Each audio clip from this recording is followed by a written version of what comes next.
let me tell you something, uneducated fools. Remember the names of these 14 maggots. Yes, I said maggots. I can't say the version with F or else YouTube would find a way to strike this video. But remember these names. Remember these names because these are 14 people, 12 of which are on their way out the door. One of them knows he's going to get pulled in 2024. Another one knows that she's going to lose her primary. Another one, quite frankly, Todd Young, as you guys are seeing here, up for re-election in 2022. Roy Blunt, of course, he's retiring. And, of course, the vast majority of these people are not going to be here come 2026. So, ultimately, like I've said before in multiple videos, these RINOS ultimately decide to stick it in our rear. Once again, no lubricant and not even the common courtesy of a freaking reach around. What's up, guys? Gear issue 33. Now, let's talk about this. These 14 senators who voted to advance the debate. By the way, guys, it's not the fact that 14 senators are voting on it, which, by the way, I'm pretty sure that maybe 14 of them will probably vote to, of course, do like I said, not give us the reach around, just stick it right on in us like always. It's the fact that these 14 even agreed to negotiate to even bring it forward. Now, somebody asked earlier today in one of the videos that I had put out before, is it possible that the Congress could actually blow this up? Yes, it's actually very, very possible Congress could blow this up. Of course, you got the far radical left. They may decide to say, you know what, this right doesn't go far enough. But let's talk about this really quick. And by the way, in this video, there are going to be a couple of clips in here. Of course, one of them is going to be from a show that I watch, quite frankly, a lot. Because unlike other conservative commentators, this person right here still refuses to call the current occupant. He still calls him the former occupant or the former VP. Now, we'll be talking about that here in a second because I think he laid it out very, very quickly. But first of all, these red flag laws. Now, guys, it is true that the red flag law stuff that they've put in there is just funding to the 19 states that already have red flag laws already enacted. By the way, that reminds me, why is it that Ron DeSantis has yet to remove the provision in Florida between 18 and 21-year-olds? Now, unlike Colion Noir, I'm not okay with the 18 to 21-year-old provision. The reason why is because you're basing somebody's behavior on something that they did in middle school. I'm not entirely okay with that. I, for example, was somebody in middle school who, quite frankly, was not the best of kids. But then again, I joined the Marines at 18 and eventually grew out of a lot of the crap that I was actually would have made me a bad kid. So I'm not entirely okay with that. Also, not to mention the fact that it violates the 14th Amendment. And it also, to a certain degree, violates the 4th Amendment because you're actually going into their privacy by going into their records. The problem that I have is, of course, mainly the red flag laws. And, of course, now this boyfriend loophole, which now they've actually come out with it, which, by the way, we'll discuss a little bit further in this video. So make sure you guys stick around. Here's the thing about the red flag law. Like I said before in the video that I put out earlier today, why I hate red flag laws is completely unconstitutional. I mean, look, you got to think about something really quick. What if a family member who, by the way, has got a grudge with you, or what if an ex-girlfriend, by the way, we'll come back to this on the boyfriend loophole one. What if they get upset with you? They get jilted, or maybe they have a little bit of slightest concern. You don't answer the phone for a few days. What if they say, I think this person is a danger to themselves? So a cop then shows up to your home without the benefit of due process, takes your weapons away from you. By the way, I did say, and can they confiscate our guns? I said, no, they cannot, because the fact of the matter is they're not going to be able to do them all. The reason why is because after a few incidents, people would begin to get up in arms, and they'd probably begin to fight back against the forces they send in. Like I said, a lot of cops in a lot of these areas are not going to enforce this law. We need to revisit 2019 Virginia when all of a sudden sanctuary counties were created. I'm pretty sure you're about to see that happen again. Now, here's the deal. Without due process, they come in here, they confiscate your gun. By the way, you will see in the Crowder bit that I provided that the government is basically saying you that they will not provide you an attorney or anything for you to defend yourself in the case, even though you're a law-abiding citizen. Now, the thing is this right here.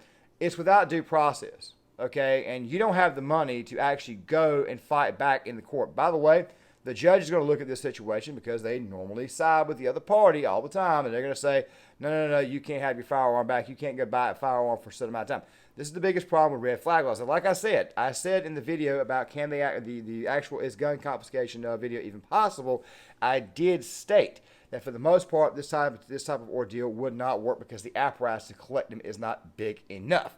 But at the same time, though, once again, it's just another annoyance, another nuisance, and quite frankly, it puts people's lives at risk, and it's also a violation of a person's due process. Now, before we get to these two clips to respond to, I want to go ahead and stress one more time to you guys because we are going to be bringing up society again towards the end of this video because this video right here will be going on both channels, John Claymore and Gear Issue 33, tomorrow. The reason why I'm bringing this up is because this was the reason why primaries are so important. You need to primary these people out. Now, obviously, the good people in Texas did not know that John Cornyn was going to, like I said, do him up the rear without the benefit of a reach round. People in North Carolina obviously did not see this coming with Tom Tillis. Even though he didn't really have much of a primary challenger, but this is the reason why primaries need to happen. This is the reason why we need to primary certain individuals out, because it is the uniparty that we are fighting. Now, guys, the two clips that we're going to be responding to is Steven Crowder actually explaining the bill, and then we're going to respond to Tim Pool's take that he had earlier today, because he did present a bit of a silver lining, but there is something he may be missing in the entire discussion. With that out of the way, let's go ahead and look at the clip number one. A little bit. I love how he mentions boyfriend loophole.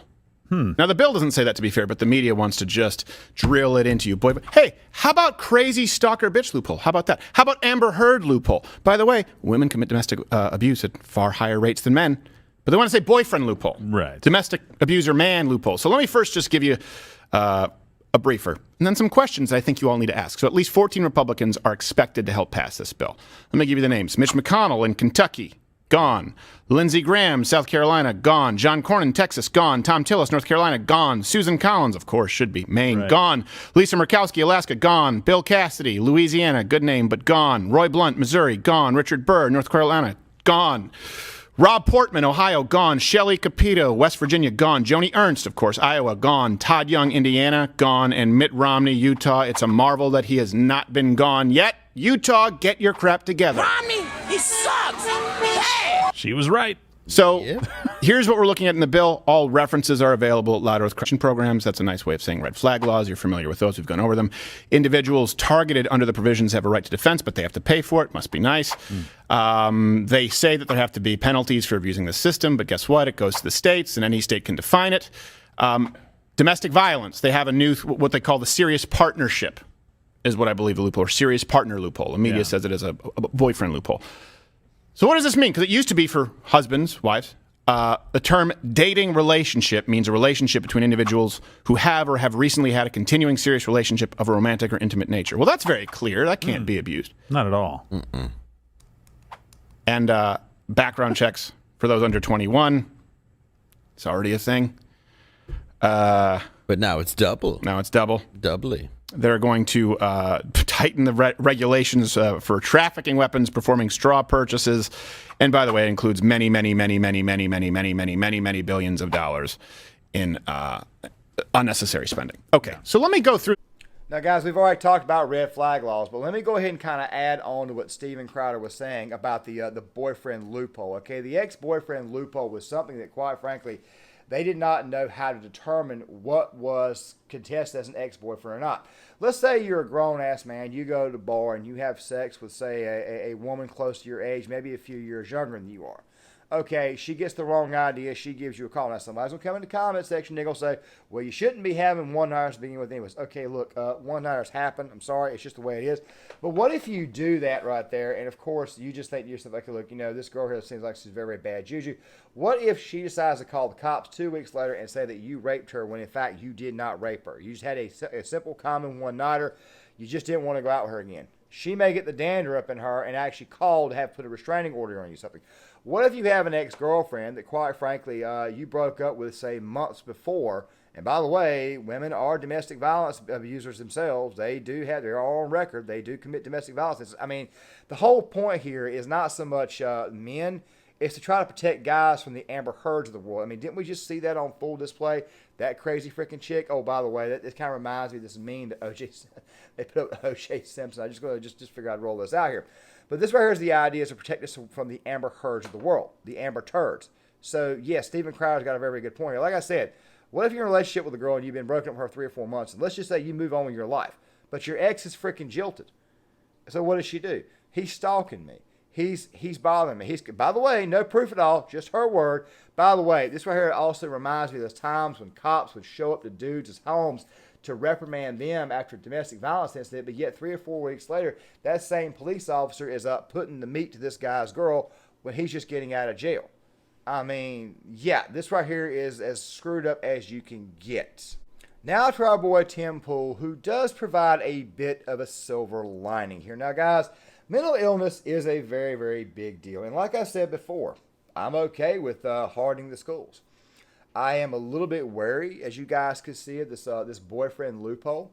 I am also a little bit, I'm definitely not okay with funding the red flag laws, even though I know that only 19 states are actually going to enforce this. And of course, there's a few things in the bill, like now that you find out there's actual pork in the bill, there's all kinds of extra crap in here. I'm not okay with that right there, because pork, let's just face it, is just flat out pork. It's not, I mean, it's pork-filled bills are just trash. Okay, just go throw it out there. But let's go ahead and roll this, because I think there is a little bit of a silver lining, but I think Tim is missing. So let's go ahead and roll this. Out and spitting on you in the process. They're pissing on you and telling you it's raining. I'm disgusted by this. But you know, let me send a strong message to our good leftist friends.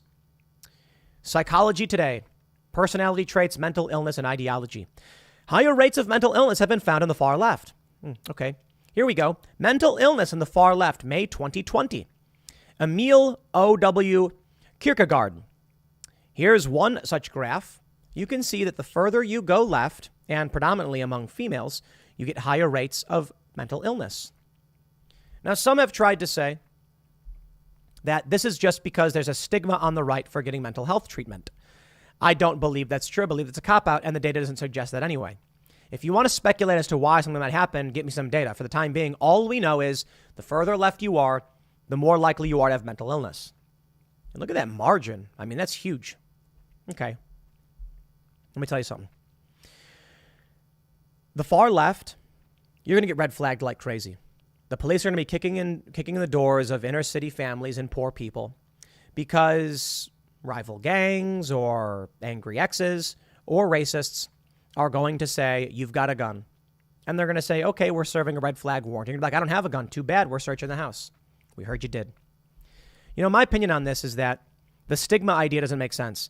I just think the more likely you are to have mental illness, the more likely you are to drift far left. The example is that people who are extremely conservative, who are male, have slightly higher rates of mental illness than those who are just conservative. That would imply that the far right has a lower stigma compared to conservatives. That makes no sense. And also, when you see liberals and extremely liberals, I really doubt among liberals, if the stigma doesn't exist, that liberals are more likely to stigmatize mental health than extremely liberals. And funny enough, liberal women have higher rates of mental illness than far left women. It's the men that are really driving up those rates. Among those that are slightly liberal, the females have very high rates of mental illness. Here's Gallup, 2007. Republicans report much better mental health than others. Relationship persists even when controlling for other variables.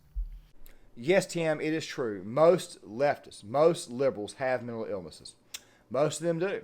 A lot of them do. I mean, come on, man. I mean, they come up with like 400 different genders every day. Okay, so obviously they would be the prime suspect of police officers to target for these red flag laws. They'd be the prime suspect for all this work, especially male feminists, because most male feminists, they only do it for one reason and one reason only. They do it to try to get laid. Okay, so there's several instances where rape could occur. So yeah, there is a piece of that I agree with you on, Tim, but here's the deal though. These red flag laws are only being brought up into actually being brought to the forefront because Democrats want to use them against conservative voters and possible political opponents. That's the reason why they want to do it. Now, guys, I can include that entire episode, which I probably will, in the description box of this video here. But I think, Tim, while the data may suggest that they may target more left-leaning personnel, we all know with common sense in our own eyes, they're going to be going after common working-class people. They're going to be targeting right-leaning voters, if you guys are picking up my drift. There is another silver lining that, quite frankly, Tim missed. Also, Steven Crowder himself did not mention this as well in his piece, is that the funding for the red flag laws, which, by the way, like I said, the mere fact that you agreed to the funding is I mean, you shouldn't even considering agreeing to it, is that the states that want the funding for red flag laws, and by the way, let's go back to Virginia 2019, sanctuary counties.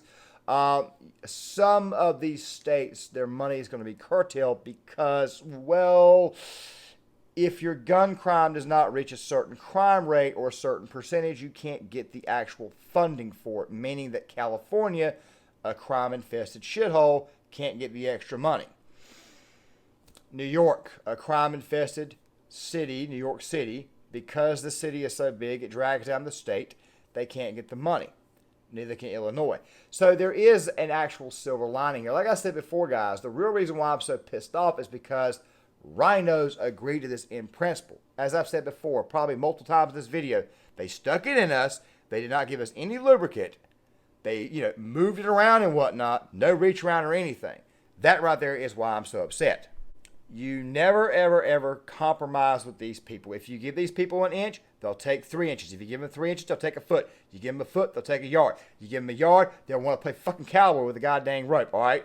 You don't give them anything. And at all times, guys, you continue to fight for your Second Amendment rights under all circumstances in all cases. And guys, here is where I'm going to end the video. As bad as this right is, and it is absolutely horrible, remember something. Like I said, remember these maggots. Do not elect them in 2022, and do not elect them in 2024 or 2026. Romney, I don't think will survive. I mean, look, Burr, he's leaving. Collins, yeah, she's a disgrace. Who else? Tillis, he's leaving in 2026.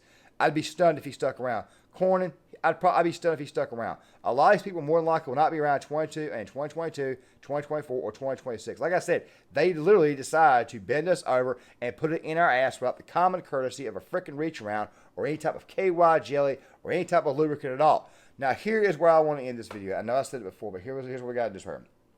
This right here is what happens when society eventually fails. If you don't stand on principles, after a while, people will get frustrated with the system, people will not care, and the next thing you know, social degradation will continue, and people will eventually start to ignore the law, and then crime will get worse, and society will eventually continue to collapse harder and harder and faster than it was originally intended to do. And the next thing you know, we got 15 counts of problems from 15 different counts of hell.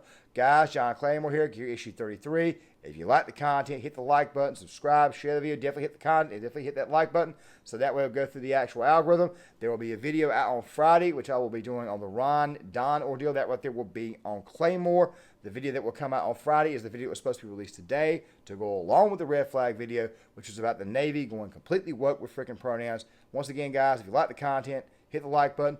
Definitely leave a comment in the comment section, and I'll see you guys later.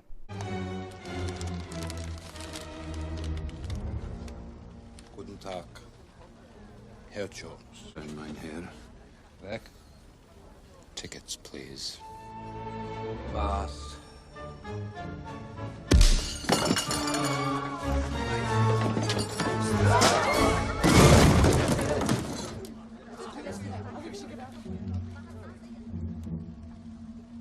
No ticket.